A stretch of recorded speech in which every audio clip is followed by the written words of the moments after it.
My name is Samantha Hayes, and I'm 29 years old. I didn't expect to spend the first Friday night of spring hooked up to machines in the emergency room. But life doesn't give you warnings. It just drops you where you least expect. That day had started like any other. Coffee too strong, inbox too full, deadlines too close. I worked long hours as a project coordinator for a marketing firm, the kind of job where just one more email quickly turns into another 3 hours. I had been pushing myself for months, barely sleeping, skipping meals, and telling myself I was fine. After all, I'd always been the strong one in the family. The one who didn't complain. The one who kept going no matter what. But strength has limits. Around 4 p.m., I stood up from my desk to grab a file, and suddenly the room spun. My hands went numb, and before I could call for help, my knees buckled. The last thing I remember was the shocked faces of my coworkers rushing toward me before everything went black. When I opened my eyes again, I was in the ER. The bright fluorescent lights felt like needles stabbing through my eyelids. My chest ached, and wires ran from my arms to a monitor that beeped steadily, almost mocking me with its reminder, "You're not invincible, Samantha." The doctor's words were calm but heavy: exhaustion, dehydration, stress-induced collapse. Nothing life-threatening if I slowed down, but if I didn't change, it could become serious. He suggested keeping me overnight for observation. "Do you have someone we can call?" a nurse asked gently, clipboard in hand. "Yes," I whispered, giving her my mother's number, then my sister's, then my father's. She nodded, stepping away to make the calls while I tried to swallow the lump rising in my throat. I imagined the scene in my head, my mother rushing through the hospital doors, worry etched on her face. My sister holding my hand, telling me it would be okay. My dad standing awkwardly in the corner, but at least present. I pictured their voices filling the silence, their presence making me feel less alone. But reality was quieter. Much quieter. Hours passed. The nurse returned, her expression careful. "No answer yet," she said. "We'll keep trying." I nodded, pretending not to care, but inside, my chest tightened. Maybe they were busy. Maybe traffic was bad. Maybe they thought it wasn't serious. I told myself 1,000 excuses, trying to soften the sting of their absence. Still, with every hour that slipped by, hope faded a little more. At one point, I asked the nurse to try again. She did, and when she returned, her eyes told me everything before her words even came. I left voicemails. No one picked up. It was strange. The machines around me beeped constantly. Nurses bustled in and out. Voices echoed down the halls. And yet, in that waiting room of my heart, there was nothing but silence. No footsteps rushing in. No comforting words. Just me, lying in a bed that felt colder by the minute. I thought back to childhood. Every scraped knee, every school play, every soccer game. I remembered sitting in the audience, scanning the crowd for my parents, hoping to see their faces. More often than not, I didn't. They always had a reason. Work, errands, life. And even then, I told myself it was fine. I was strong enough. I didn't need anyone to clap for me, or hug me, or tell me I mattered. But lying in that hospital bed, 29 years old, fur in my arm and a hollow ache in my chest, I realized how much I had been lying to myself all these years. Everyone needs someone. Even me. A nurse checked my vitals around midnight and asked gently, "Are you sure no one's coming?" Her question shattered me. I wanted to scream that I had a family, that I wasn't some orphan with no one to call. I wanted to believe they'd burst through the door any second now. But deep down, a darker truth whispered, "Maybe no one is coming, Samantha." By 2 a.m., I stopped glancing at the door. My phone sat on the bedside table, dark and silent. Not even a text. Not even a "how are you?" My chest tightened, not from illness, but from heartbreak. The irony wasn't lost on me. I had spent years putting my family first. Babysitting nieces and nephews when my sister needed a night out. Driving my dad to appointments when his car broke down. Covering bills for my mom when she came up short. I had always been there, always the dependable one. But the one time I needed them, when I was scared, vulnerable, and weak, no one showed up. That night, staring at the blank ceiling tiles, I thought about what family was supposed to mean. Support. Care. Presence. But mine had given me nothing but silence. I closed my eyes, and in that emptiness, a bitter truth crystallized. Sometimes, the worst kind of abandonment isn't when strangers walk away, it's when the people you count on never walk in. And in that lonely hospital room, I promised myself something quietly, almost like a prayer. If I survive this, I will never again beg anyone to show up for me. Not family. Not anyone. Because the deepest pain in the world is realizing you were never worth the drive, the call, or even the thought. When they discharged me 2 days later, the sky outside was gray and heavy, the kind of weather that makes you feel like the world is pressing down on your shoulders. I left the hospital with a thin folder of instructions, a bottle of pills, and a dull ache inside that went beyond my body. The Uber ride home was quiet. The driver tried to make small talk, asking if I was headed home from work, but I just nodded and stared out the window. The city blurred past in shades of concrete and rain. All I could think was how much I had wanted someone, anyone, to be there when I opened my eyes in that hospital bed. When I unlocked my apartment door, the silence hit me like a second wave. No flowers, no cards slipped under the door, no worried siblings sitting on the couch waiting for me. Just the stale smell of laundry I hadn't folded before collapsing at work. I set the folder and pill bottle on the kitchen counter and checked my phone. A single notification blinked. My heart leapt for a second. Maybe finally someone had reached out.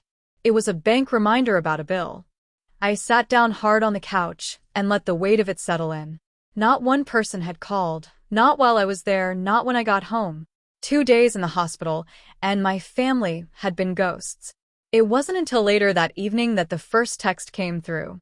My sister, Jenna, finally wrote, "Sorry I couldn't come. It's been crazy with the kids this week. I figured you'd be fine." I stared at the message. My hands shook as I typed a reply, then deleted it. How do you explain to someone that it's not about being fine? That it's about the showing up, about not leaving someone to sit alone in a cold hospital bed wondering if they even matter? Before I could answer, another text popped up from my mother. "You should have told us sooner. We didn't know it was that serious." That one hurt in a different way. I had told them. The nurse had called. I had left messages before I passed out in the ER. What more was I supposed to do? Send an engraved invitation. I wanted to scream into the phone. Do you know how humiliating it feels when the doctor asks, "Do you have family we can contact?" And all you can do is nod while they tell you no one answered? Instead, I just put the phone down. Later that night, my father finally called. His voice was flat, casual, like he was talking about the weather. "You all right now?" he asked. "I'm home," I said quietly. Good, he replied. "I was going to come by, but traffic was bad, and I figured you wouldn't want me sitting around the hospital anyway." I gripped the phone so hard my knuckles turned white. Traffic. That was his excuse. As if miles of cars mattered more than showing his daughter she wasn't alone. "I would have wanted you there," I whispered, but I don't think he even heard me. He was already talking about how his car needed new tires. When the call ended, I just sat there in the dark, phone still in my hand, staring at nothing. The excuses kept coming over the next few days. My aunt texted. I didn't know if visitors were allowed. My cousin wrote, "Hospitals make me uncomfortable." Everyone had some neat little reason why they hadn't been there. But none of those reasons changed the fact that when I needed them, they didn't come. And the worst part? They didn't even seem to understand what that meant. To them, it was just another week. To me, it was the moment everything shifted. I kept replaying my mother's words in my head. "You're strong. You don't need us the way others do." That one broke me, because I realized that was how they had always seen me, strong enough to handle it, strong enough to carry the weight, strong enough to never need anyone. But I'm not made of steel. I'm flesh and bone, and a heart that cracks like anyone else's. It made me wonder, had I made a mistake all these years? Had I fooled them into thinking I didn't need love, care, presence? Was my strength the reason they felt comfortable leaving me alone in a hospital bed? The thought made me sick, because strength was never supposed to mean isolation. Over the next week, I tried to go back to normal, Work emails, groceries, laundry. But everything felt different. Every time my phone buzzed, I hesitated, wondering if it would be another excuse disguised as concern. I stopped answering most of them. I couldn't stomach another line about why someone hadn't been there. One night, Jenna called me. "Sam, why are you being so cold? We love you, you know that." I almost laughed. Love. That word felt so hollow coming from her mouth. "Do you?" I asked quietly. "Of course," she said. We thought you didn't need us. You've always been independent. You're the strong one." There was again that word. Strong. As if being strong excused abandonment. As if independence meant I was unworthy of care. "I didn't need you to fix anything," I said, my voice trembling. "I just needed you to show up." She went silent. Maybe she understood. Maybe she didn't. But for the first time, I stopped waiting for her to say the right thing. Because I finally understood something painful but true. Family isn't about blood. It's about presence. And mine had shown me where I stood. That realization sat heavy in my chest, like a stone I could never swallow. But it also sparked something else, something quiet but burning. If my family couldn't be there for me, then I had to stop living my life as if their love was the only kind that mattered. That night, alone in my apartment, I whispered a promise to myself. No more excuses. No more begging for scraps of attention. If they can't care, I'll find people who do. I didn't know it yet, but that decision was the first step toward something I'd never expected, something that would change everything. It had been a week since I left the hospital, and in some ways, I felt worse at home than I had lying in that bed with lines in my arms. At least in the hospital, the nurses checked on me, the machines kept watch, and there was a constant reminder that someone cared whether I lived or not. At home, there was nothing but silence. I tried to settle back into routine. Work emails piled up, laundry baskets overflowed, bills kept arriving in the mailbox. My body was weak, but my pride was weaker. Every time my phone buzzed with another half-hearted, "How are you feeling?" I couldn't bring myself to answer. I didn't want apologies, and I didn't want excuses. I wanted presence, the one thing no one seemed willing to give me. By Thursday evening, I was sitting on the couch with a blanket wrapped around me, staring blankly at the muted TV. A sitcom laugh track played in the background, but I couldn't hear the humor. My chest still ached from time to time, and I wondered if maybe I'd gone home too soon. The thought that I could collapse again and no one would know gnawed at me. Then, at 7:45, there was a knock on my door. For a moment, I froze. Hardly anyone ever visited unannounced. My first thought was my sister, maybe finally realizing how badly she'd hurt me. Or maybe my mother, showing up with that casserole she always used to make when someone was sick. I pulled myself up slowly and opened the door. It wasn't my family. It was Mrs. Callahan, my 72-year-old neighbor from 2 doors down. She stood there holding a small plastic container, steam fogging up the lid.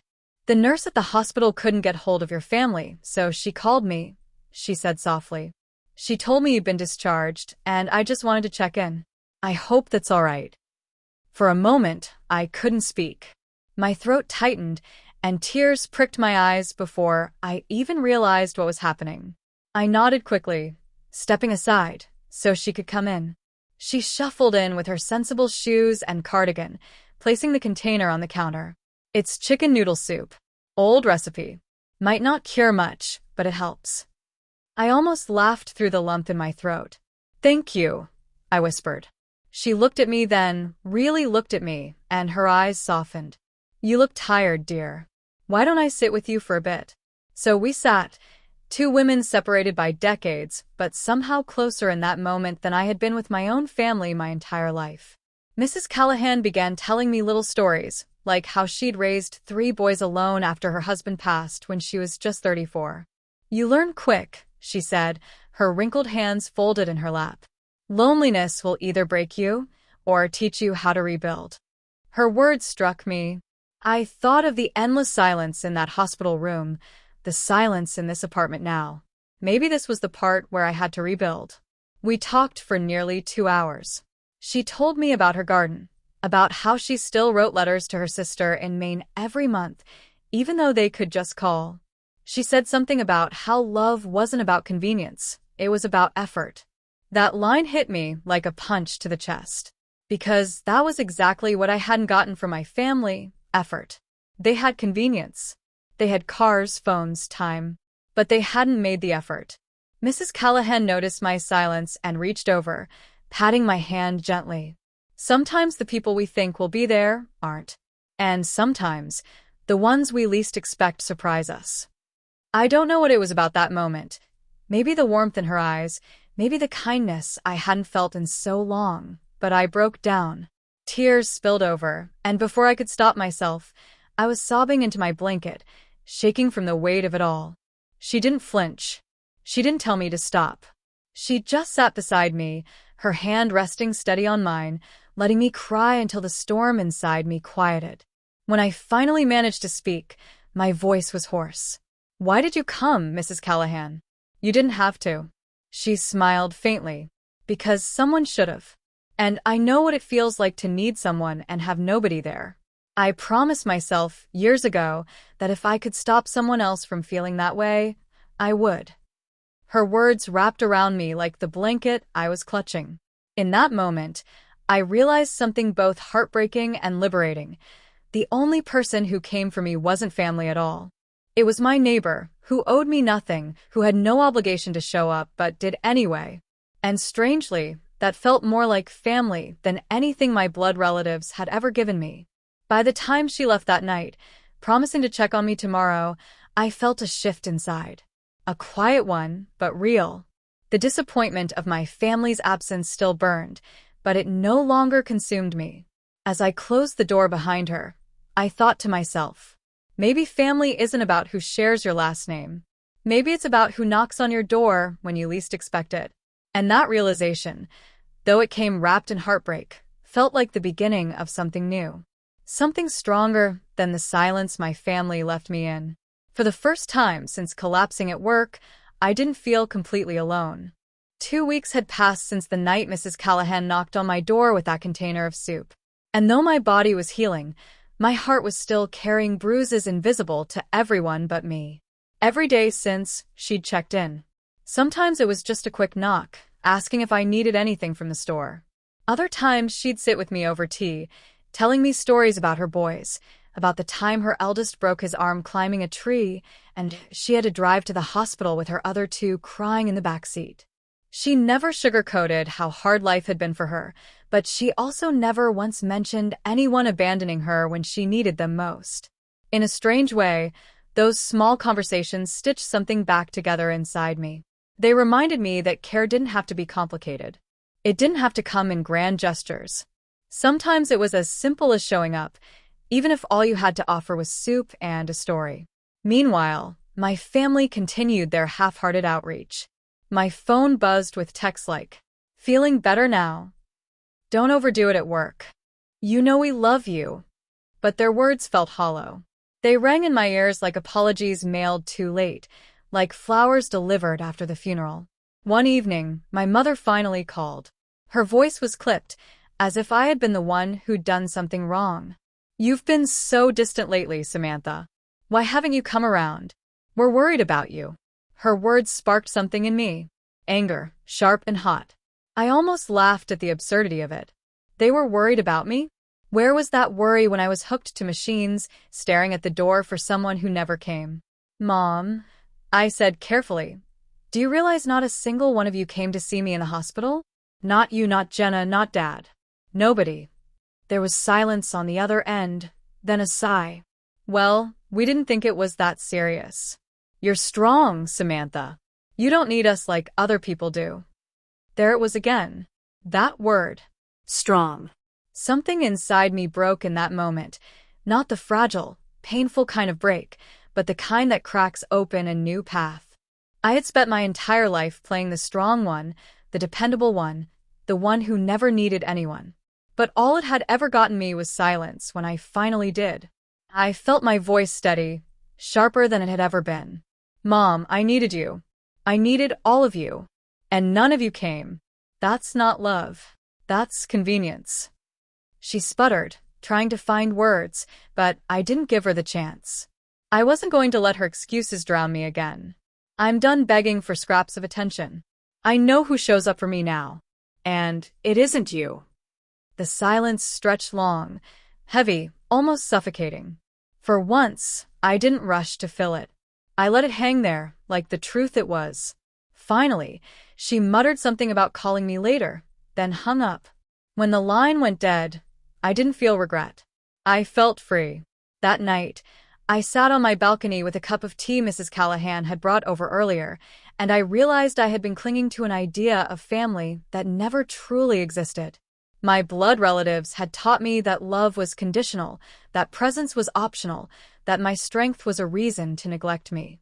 But Mrs. Callahan, a woman with no ties to me, had shown me something radically different. That real family is about effort, about choosing to show up even when it's not convenient. I thought about all the times I had been the one driving, babysitting, paying, fixing, sacrificing. I had spent years pouring myself into people who couldn't even lift a finger when I collapsed. And I made a decision that changed everything. I would stop investing in people who never showed up for me. That didn't mean I would cut them out entirely, not at first.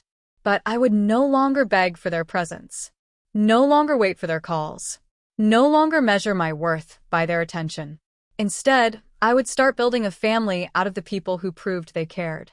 My friends, my neighbors, my colleagues who had texted me just to ask if I needed groceries. And yes, even Mrs. Callahan, who had done more for me in 2 weeks than my entire family had in years. The next morning, I woke up with a lightness I hadn't felt in years. My phone buzzed again, another text from Jenna, this time saying, "We should plan a family dinner soon." For the first time, I didn't feel that desperate pull to say yes.